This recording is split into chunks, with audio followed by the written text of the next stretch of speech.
Buenos días, chicos de TEMIS, comunidad educativa y jurídica en general. Permítanme presentarme. Me llamo Hans Cuadros, abogado por la Pontificia Universidad Católica del Perú y estudiante de maestría de esta casa de estudios. Realicé una tesis en Derechos Lingüísticos para obtener el título de abogado y actualmente estoy enfocado al estudio de cambios en comunidades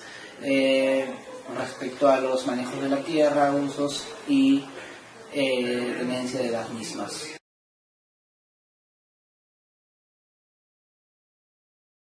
Bien, los derechos lingüísticos en primer lugar son un tipo de derechos fundamentales, están referidos a la expresión y a la comunicación en códigos lingüísticos como pueden ser las lenguas, como pueden ser manifestaciones también,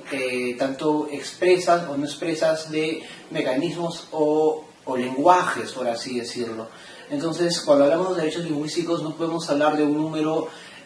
o de derechos con números clausus como si fueran unos ciertos derechos específicos, sino como una expresión o manifestación de ciertos derechos relacionados a la expresión y a la comunicación de conocimientos, sentimientos, de mensajes, siempre pensando en la idea de que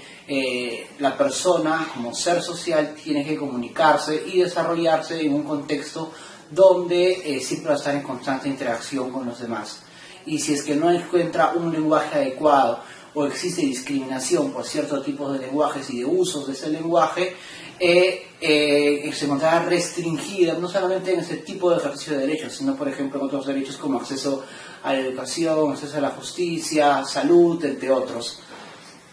Si podemos hablar sobre los derechos lingüísticos, son un tipo de derechos culturales y derechos educativos, podríamos decir que también lo son, puesto que están referidos en el aspecto educativo a los derechos como uno aprende y adhiere nuevos conocimientos a, digamos, la formación propia. Y si hablamos en el tema de los derechos culturales, podemos decir de que estos están referidos bastante al tema de la identidad cultural, es decir, digamos, en un plano individual podemos hablar de los derechos lingüísticos como los derechos de la persona a comunicarse y expresarse, y en el plano más cultural, en el plano colectivo, puede decirse que son el tipo de derechos relacionados a la identidad de la persona, y en esos casos, por ejemplo, al grupo étnico, o si no, al grupo o sector social al cual pertenece.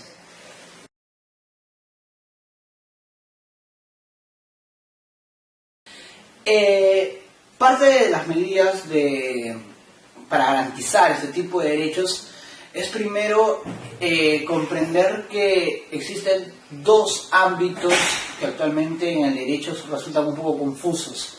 El tema del reconocimiento de los pueblos indígenas como sujetos de derecho internacional y el reconocimiento de las comunidades campesinas y comunidades nativas como sujetos de derecho colectivos, una naturaleza especial. Más allá de entrar a este debate sobre la confusión que ha generado, por ejemplo, respecto al si decir que comunidades campesinas son o no pueblos indígenas, es importante señalar que estos grupos de colectividades siempre desarrollan una identidad de alguna u otra manera también en relación a su lengua. Por ejemplo, todos sabemos que el quechua, digamos que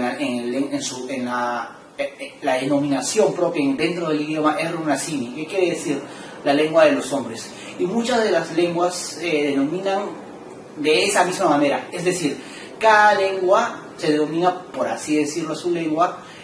la lengua de los hombres o nuestra lengua. Esto es por una característica etnocéntrica de las sociedades humanas. Por lo tanto, creo que, digamos, el ejercicio o la promoción de los derechos lingüísticos en favor de las comunidades campesinas y comunidades nativas no debe estar referido tanto al ámbito de este reitero, y también me permite nuevamente reincidir en lo que hablábamos anteriormente, que no solamente es exclusivo de los pueblos indígenas, sino más bien que estos, al ser colectivos y sujetos de derecho, tienen la potestad de elegir, por ejemplo, políticas públicas en favor de estas lenguas, exigir educación en este idioma, exigir que no solamente existan estos ámbitos institucionales de ejercicio de las lenguas y estos derechos, es decir, del uso mismo. Recordemos que las lenguas desaparecen si desaparecen sus hablantes. En ese sentido, creo que es importante que debe generalizar o buscar la generalización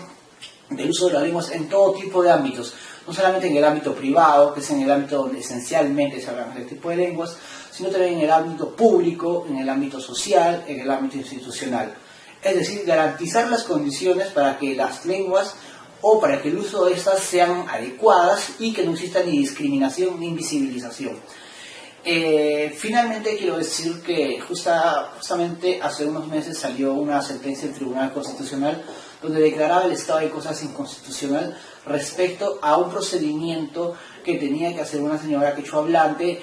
frente a una municipalidad. Eso quiere decir que en todo el territorio nacional se ha establecido que no se está cumpliendo con la protección a este tipo de derechos, los derechos lingüísticos referidas a la comunicación del privado, hablando en términos de derecho administrativo, con la administración.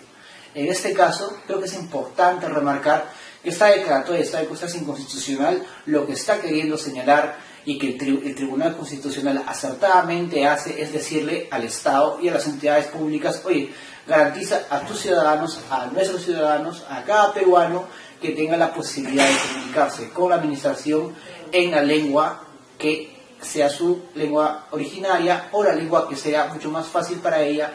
como vehículo de comunicación.